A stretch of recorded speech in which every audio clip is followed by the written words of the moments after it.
আসসালামু আলাইকুম প্রিয় দর্শকবৃন্দ, সকলকে শুভ দুপুরের শুভেচ্ছা। আজকে দেখেন একটি ধানের জমিতে চলে আসছে। ধান কিন্তু দেখেন পরিপক্ক হওয়ার পথে, যদিও এখনো পরিপূর্ণভাবে পরিপক্ক হয়েছে না, তবুও কিন্তু পরিপক্ক হওয়ার পথে। জাত কিন্তু হীরা টু, হাইব্রিড ধান হীরা টু। হাইব্রিড ধান, যত প্রকার হাইব্রিড ধান আছে সবচেয়ে জনপ্রিয় কিন্তু এই হীরা টু।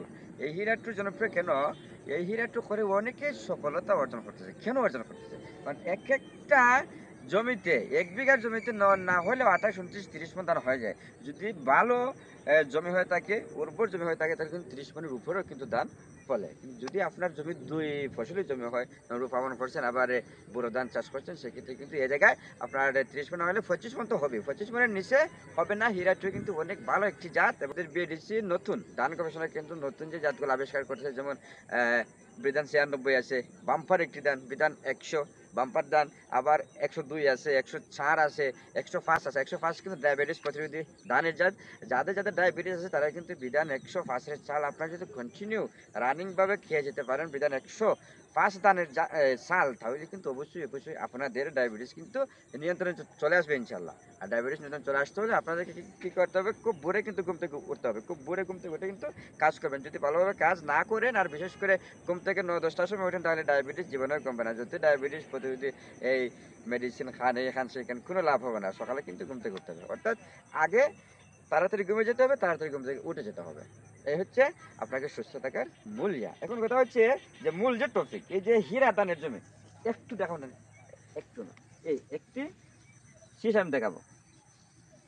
আসুন আসুন আসুন আসুন আসুন আসুন। এই দেখেন, ও দাগটা দেখেন, ও দাগটা, ও দাগ দেখছেন? কালো দাগ আসতেছে তো নাকি? ওই যে, হ্যাঁ, কালো দাগ চতুর্দিকে আছে কিনা দেখে লই দেবা, চতুর্দিকে নাই। এইটা কিন্তু আপনার কুলফসা, এটা কিন্তু কুলফসা, এটা হচ্ছে কুলফসা রোগ। এই কুলফসা রোগের জন্য জমিতে আপনাকে কি করতে হবে? ভালো ছত্রাকনাশক ব্যবহার করতে হবে। ছত্রাকের কারণে কিন্তু কুলফসা রোগের আক্রমণ ঘটে, এবং এই কুলফসা রোগের আক্রমণ থেকে আপনাদেরকে রেহাই পাইতে হলে কিন্তু অবশ্যই নাট্রিবো, ব্লাস্টিন, স্ট্রোমিন, ডাইমেনশন, আরও বিভিন্ন ধরনের ছত্রাকনাশক আছে, ট্রুফার আছে, নাবারা আছে, ফিলি আছে, এগুলো কিন্তু আপনারা ব্যবহার করতে পারবেন। এগুলো ব্যবহার করলে কিন্তু অবশ্যই আপনাদের ধানের কোনো ক্ষতি হবে না, এবং এই ধরনের যে কুলফসা রোগ যে দেখলাম, এটা কিন্তু হবে না।